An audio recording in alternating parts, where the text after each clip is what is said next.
Salut à toutes et à tous. Donc, dans le cadre du soutien scolaire, on va essayer de traiter une application à propos de l'utilisation de la matière, des matières organiques et inorganiques, qui porte sur la troisième unité. Donc, cet exercice, comme j'ai dit, porte sur le deuxième chapitre, qui est la pollution liée aux activités agricoles, industrielles et domestiques. Donc, dans cet exercice, je vais vous proposer cet exercice. Donc, je vais vous lire l'énoncé de l'exercice. Donc, au Maroc, le fleuve Sbo constitue un des milieux de vie d'anguille. L'anguille, c'est une espèce de poisson qui vit dans ce fleuve. Au cours de ces dernières années, les eaux de ce fleuve sont menacées de pollution liée à certaines activités humaines. Donc, afin de montrer l'effet de cette pollution sur la multiplication de ce poisson, on propose l'exploitation des résultats d'une étude des eaux du bassin de Sbo. Le site d'étude est indiqué sur la carte du document 1. Donc, comme vous pouvez voir, ou bien constater sur le document, donc on a la zone sur laquelle l'étude a été effectuée, c'est sur cette zone-là. Donc, avec des agglomérations urbaines qui sont assez importantes, Meknès, Fès et Kénétra. La zone de l'étude, c'est à côté de la ville de Kénétra, avec des installations de travaux publics, à savoir les barrages. On a le barrage de Mjara, le barrage d'Idriss Ier et le barrage Khansra. Donc, le document 2 montre l'évolution de la productivité d'anguille de ce poisson au niveau du fleuve de Sbo depuis 1982 jusqu'à 2004. Donc, on a le diagramme. Vous avez ici le diagramme qui montre la productivité en tonnes en fonction des années, donc à partir de 92 jusqu'à 2004. Donc, la première question, c'est décrivez l'évolution de l'anguille présentée sur le document 2. Donc, comme vous le savez tous, donc pour décrire ou bien pour analyser un graphique, on va procéder de la manière suivante.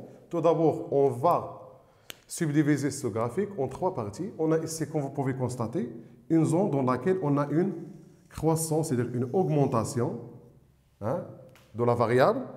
Dans la deuxième partie, on a la diminution de la variable étudiée. Et sur la troisième partie, on a une faible variation de ce paramètre ou bien de cette variable. Donc, pour la première question, on a dit que pour décrire cette évolution, donc on a dans la première partie, on a une croissance ou bien une augmentation de la productivité. Dans la deuxième partie, on a la diminution de la productivité. Et ici, on a des variations qui sont faibles.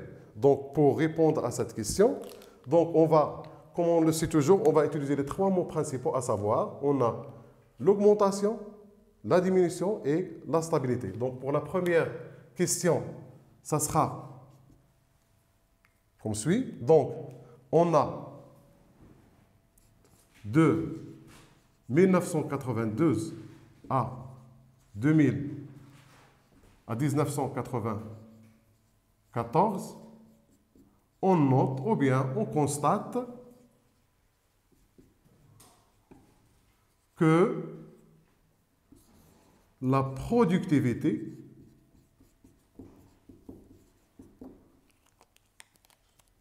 augmente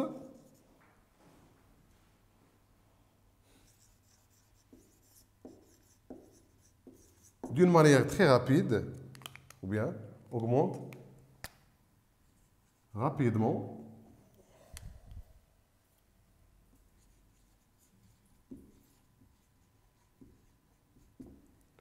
de la valeur initiale qui est de 40 tonnes et la valeur finale de cette partie. On va faire la projection sur l'axe des abscisses. On va avoir la valeur qui avoisine les 85 tonnes. Donc, il augmente de 40 tonnes à 85 tonnes. Donc, c'est la première partie de la courbe, ou bien du graphique. La deuxième partie, on a la diminution. Ça s'étale de 94 jusqu'à 97, ici. Donc, on va dire de 1994 à 1997, on note ou bien on constate que la productivité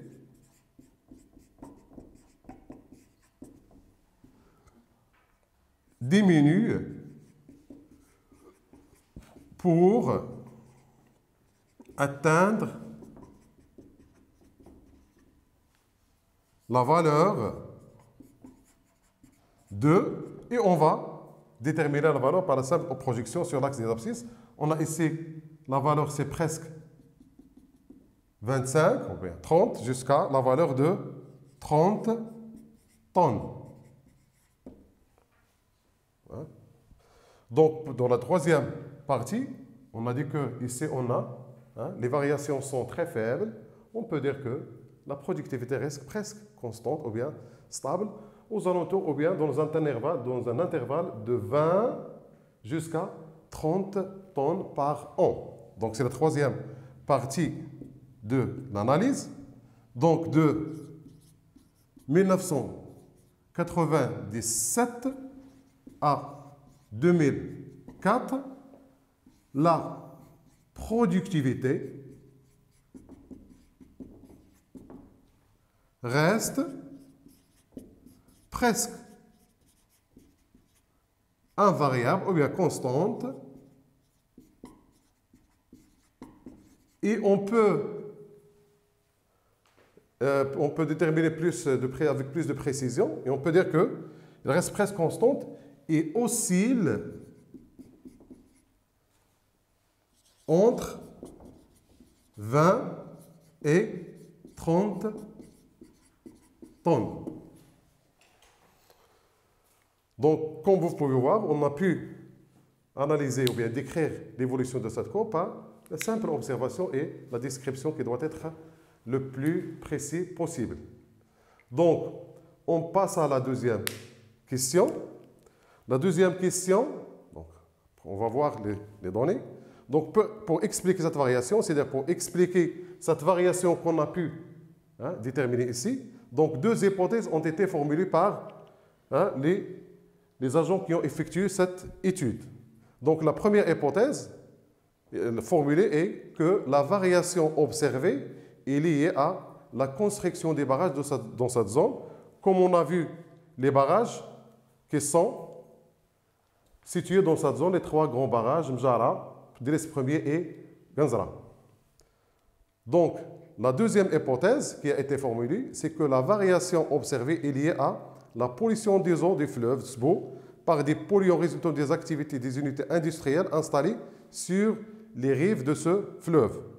Donc, comme vous savez, pour vérifier ou refuter une hypothèse, on doit passer aux données expérimentales ou bien aux mesures qui ont été effectuées sur ce milieu.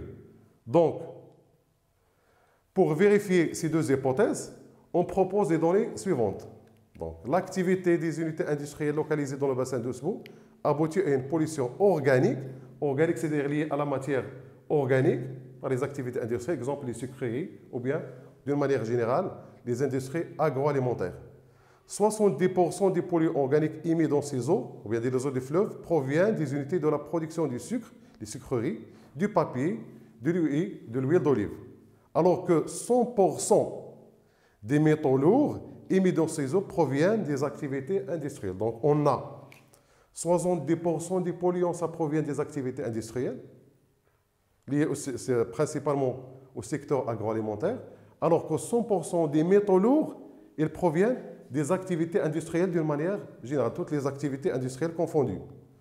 Donc, le tableau proposé ici sur le document 3, donc le tableau 3 donne les résultats de mesure de la concentration des trois métaux lourds, à savoir le mercure, le plomb et le cadmium, dans les organes du poisson d'anguille de Tsbo pendant la période de 1994 à 1997, ainsi que les concentrations normales des mêmes métaux lourds selon l'Organisation mondiale de la santé. Comme vous le savez, on a des mesures ou bien des valeurs normatives ou bien des valeurs de référence qui sont déterminés par des organismes soit nationaux, soit internationaux. On l'a vu dans le contrôle de la qualité et la célébrité du milieu naturel. Par exemple, dans ce cas-là, on a les valeurs qui sont émises par l'Organisation mondiale de la santé à propos des métaux, des 3 métaux lourds, à savoir le mercure, le plomb et le cadmium. Donc la question, en se basant sur les données précédentes du document 3, ce qu'on a vu, et sur le document 3, comparer la concentration des métaux lourds dans les organes d'Angui de SBO avec les normes de l'OMS. Puis, on passe à l'explication, puis expliquer la différence observée. Donc, dans cette question, on a 2 parties. La première est portée sur la comparaison. On va comparer, on va voir ce qu'on va comparer. Et la deuxième partie est portée sur l'explication de la différence observée au lien de la description qu'on a fait. Donc, la première partie, donc on va comparer. Qu'est-ce qu'on va comparer? On va comparer la concentration des métaux lourds, c'est-à-dire la concentration des 3 métaux lourds. Comparer entre quoi et quoi? Entre la concentration dans les organes de ce poisson avec les concentrations recommandées par l'OMS. Après, on va passer à l'explication. Donc, vous avez ici le tableau qui représente ces concentrations. Donc, on a la concentration des organes d'Angui et de SBO et la concentration selon l'Organisation mondiale de la santé. Donc, comme vous pouvez voir, pour le mercure, on a 0,58 dans les organes de ce poisson et 0,5 comme concentration des références proposées par l'OMS. Donc, on a la concentration dans les organes est supérieure à la concentration recommandée par l'OMS. De même pour le plomb, on a 0,51 et 0,4. De même pour le cadmium, 0,16 et 0,1. Donc, on peut regrouper les 3 concentrations, ou bien les 3 groupes de métaux lourds dans une seule réponse. Donc, je vais essayer de reproduire cette réponse sur le tableau.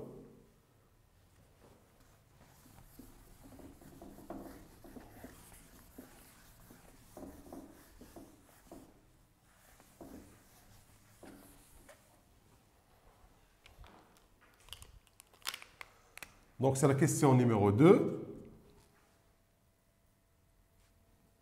La première partie A. Donc, d'une manière très simple, on va dire que la concentration des métaux lourds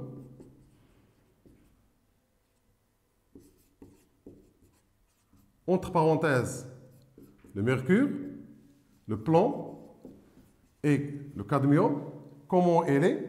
Cette concentration, elle est supérieure à l'autre. Donc, la concentration des métaux lourds dans les organes d'Angui, comment elle est supérieure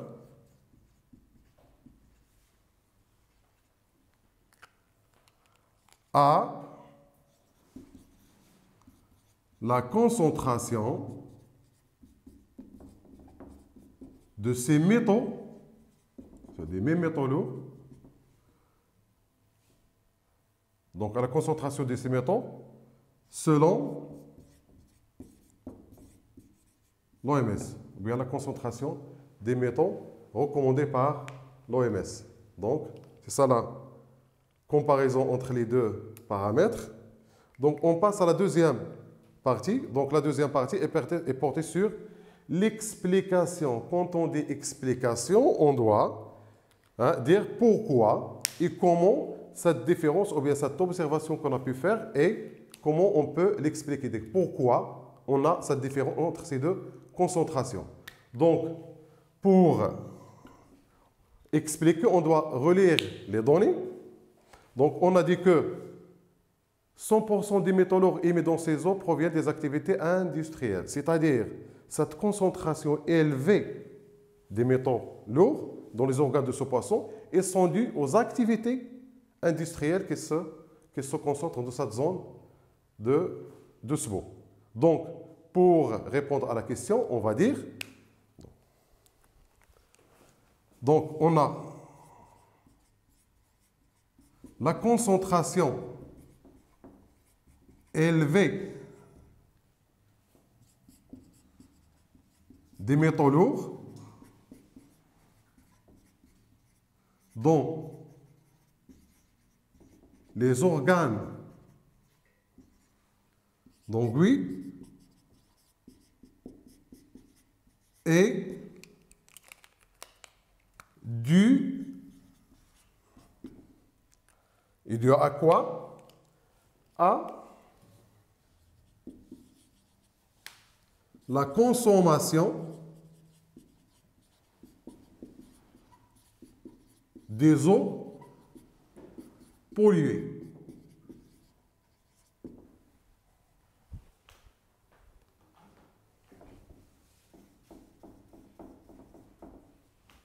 Bien sûr, polluées par les métaux lourds. Bon. Et on va dire que ces métaux sont accumulés dans les organes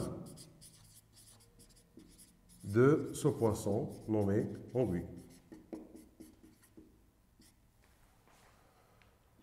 Comme on a pu voir sûrement dans le chapitre de la pollution, et donc les métaux lourds ne sont pas évacués hors du corps, donc ils restent dans les organes, ils sont concentrés, ils ne sont pas évacués hors du corps, ils se concentrent au niveau de certains organes, comme le foie, comme les reins et un certain nombre de fois. D'où l'accumulation de ces métaux lourds au niveau de ces organes. Ce qui explique cette augmentation, cette différence de concentration entre les deux, entre les organes et les concentrations recommandées par l'OMS.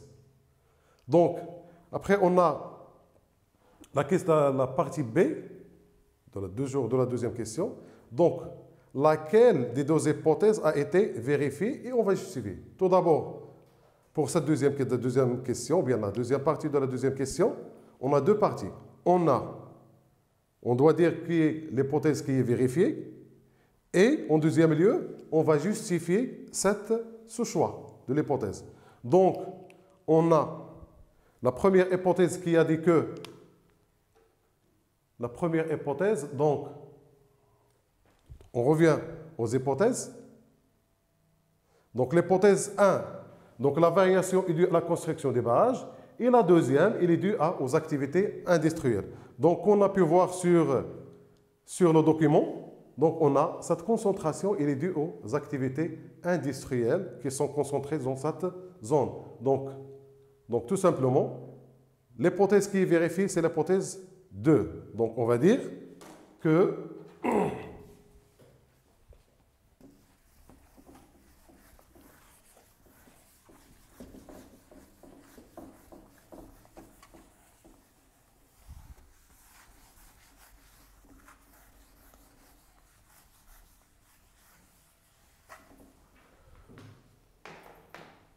donc la partie B de la deuxième question.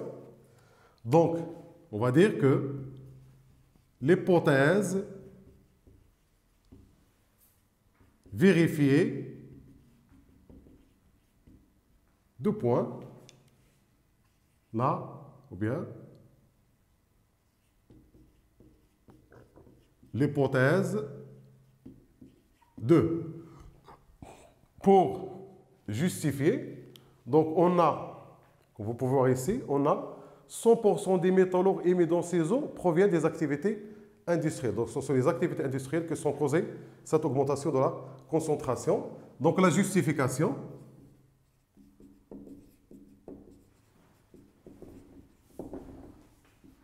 donc les métaux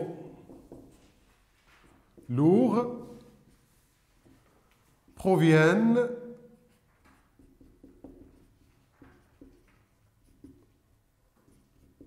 des activités industrielles à raison de 100%, ou bien pour plus de précision, on va dire entre parenthèses, 100%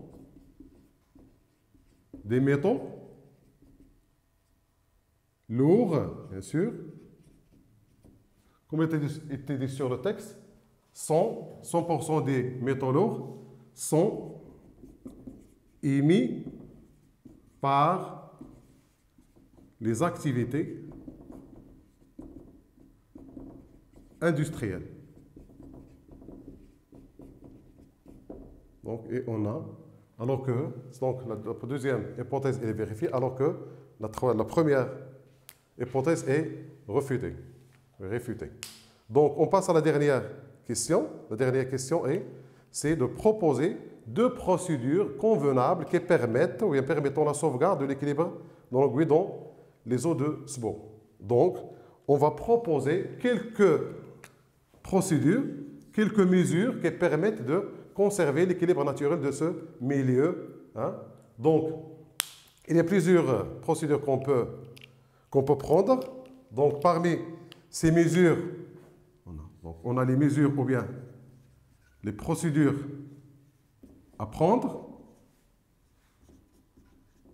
On va prendre 2 ou 3 procédures. Donc, on a la première mesure ou bien la première procédure qui permet de conserver ce milieu, c'est le fait d'éloigner les usines, c'est-à-dire les activités